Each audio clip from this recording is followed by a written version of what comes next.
What's going on, everybody? To the boy back there, he's playing that WWE game.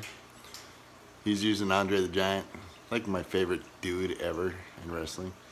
I didn't even tell him to play with him, he's just doing it. Good kid. So, started up a video and was like, what do I want to talk about today? And well, I was thinking about it. We're going to look at some auto top-off systems, the benefits, what they're going to do for you, and Marley, what they're going to do for you, what they're going to do for your tank, what you can put in them, different uses, different things that you can do. So let's go take a look at mine. I just set up a 20 high, got rid of that big 29 that was sitting in front of my tank because I just couldn't get in it. It sucked. So I guess we'll just do a little review on the 120 and take a look at the auto top off and see what we can do with it. Here we go. So these are different things that I've been using over the years to in my saltwater tank. It's 120 gallon. So you see like the Kalkwasser, we got part A, part B of the ionic systems. You know, activated filter carbon, the Kent Tech CB, you know, the calcium add-on, stuff like that. I've got more stuff laying around. This is just what's on the shelf right now. But the main one I want to talk to you about is that bulk reef supply at the Kalkwasser. It's probably the most commonly used in an auto top-off system because it's slowly dosing the tank as your tank is evaporating. So that's a good one to have right there. Just make sure that you learn how to use it. Make sure you're testing your tank because you don't want to overdose. You know, you're gonna have a mess if you do. So just pay attention. Make sure you're testing. For you, those of you that are new to saltwater, what we're talking about is just testing your parameters. Know what you're putting, know how much you need to put in your tank, and know where you want your parameters to be, and how to keep them stable. This right here is going to help you do that. So it's going to help you with the alkalinity and your calcium. Two biggest things you're going to be fighting in your tank. So, so those are some of the products that we use, or that I use. And right down here we got the old auto top-off system and a cute kid. So the 29 was just in the way. I had to get it out of the way. So I've got it in here right now. I'm going to try and figure out what to do with it. I mean, it's not like we don't have enough tanks, right? Are you going to put it for like a freshwater? Maybe. We'll have to see. I haven't decided what I want to do Freshwater with sharks? it. Maybe. That'd be kind of cool.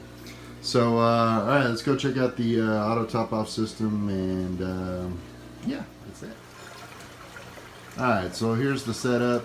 There's the tank. I'm sure you guys have seen it before.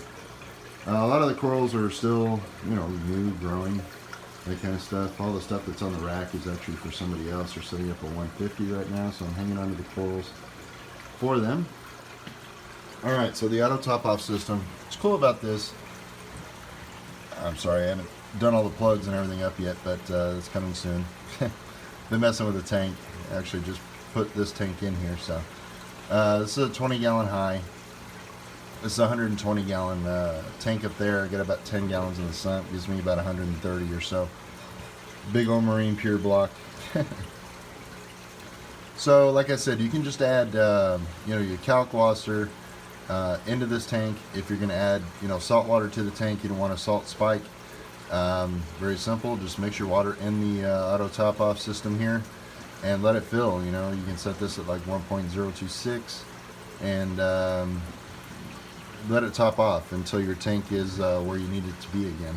That's how I do mine. A lot of people do it differently. A lot of people, you know, slowly add the salt to the sump, whatever. It's up to you. Me personally, I just mix it, throw it in here, mix it, and let the auto top off slowly increase my salinity to where I need it to be. So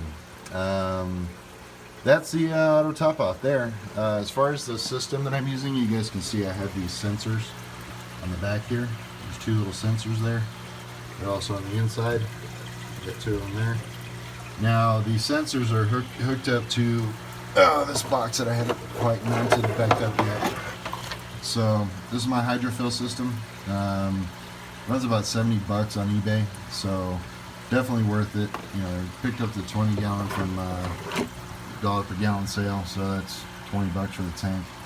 Came like 21 bucks with tax. So What all this is going to do essentially is going to keep your water level where you need it to be for your skimmer. This is an SC skimmer that I'm running. You guys can see I'm actually pulling the crap out of the water. Proteins, that's why it's called a protein skimmer. It's basically pulling excess food, you know, fish waste, that kind of stuff into it. It's not going to mix back into your system. So it's important, you know, that's about, I cleaned this earlier today, so maybe about 10 hours of skimming there. Give me about a half inch or so. So I've got the skimmer running. It's if my water was to, you know, drop down to like say here, like, you know, down here, my skimmer isn't going to work the way it should. So it's important to make sure you have the right amount of water in there, otherwise your skimmer just won't perform. So that's another thing that an auto top-off system does for you. Let's look at the actual tank here. Scared my yellow tang, poor guy. This one right here, the Orr shoulder tang, gave me that earlier. Bit the hell out of me. See that razor beak on it? Little turd. Self-in tang. These two are rescues, and that fish is looking a lot better. They were in 90 gallon. It was just a bad situation, but they're looking better. 3 Ocellaris, got one Bengay Cardinal in there, some firefish. The other side, little scooter blenny there, bicolor angel in here, got a 6-line wrasse. Engineer goby lives down here.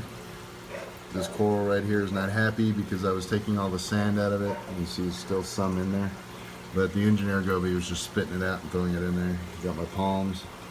These guys are growing pretty well. So you gotta watch your palms though. Those things will overgrow anything, and they're kind of immune to any other coral stings. So they will overgrow everything if you're not careful with them. Got mushrooms there. Florida, nice big torch. I don't know, about 12 heads on it. Mini maxi carpet anemones. That one and that one. Got another light coming in to help these guys out. They haven't been looking the greatest. Some more Recordia, Zoas. Feather duster is closed up right now. My Akins. So, I had a couple of heaters that are still in here I need to pull out. That's why you see all those cords there. I changed out the heaters. I didn't like running two. I decided to go with the Inkbird system. You guys can see that there. Now, what's cool about the Inkbird is that you see the alarm is running, even though it's not really cause for alarm.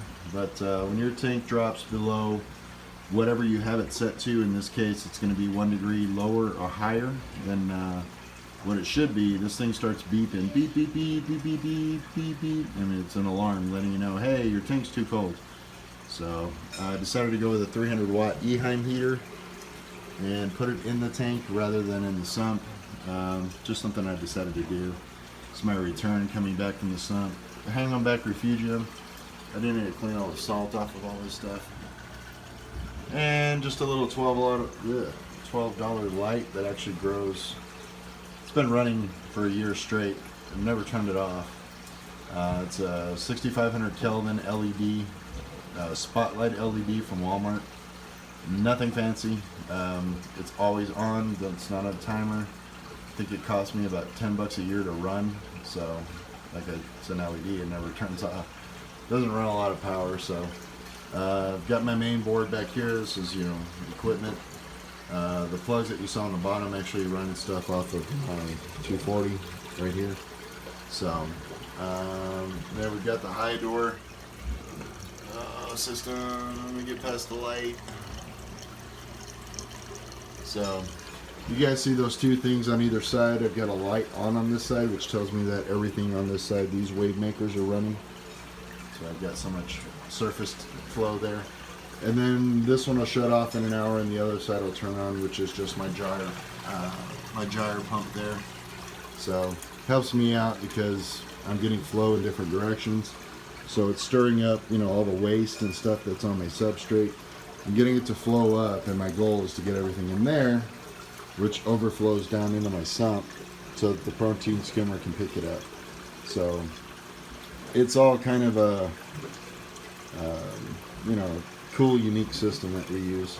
So if you guys have any questions in the tank, please leave it in the comments. Don't forget to check us out on Facebook. It's going to be Psychotic Aquatics YouTube on Facebook. You guys can check that out. Don't forget to subscribe, hit the button right there. And who wants to say bye? You want to say bye today, big jerk? Huh? Since you bit me? He's got a white spot on his head. It's not ick. It's something else. You want to say bye? No? Just going to be a jerk and go off? Alright guys, I'll talk to y'all later. Peace!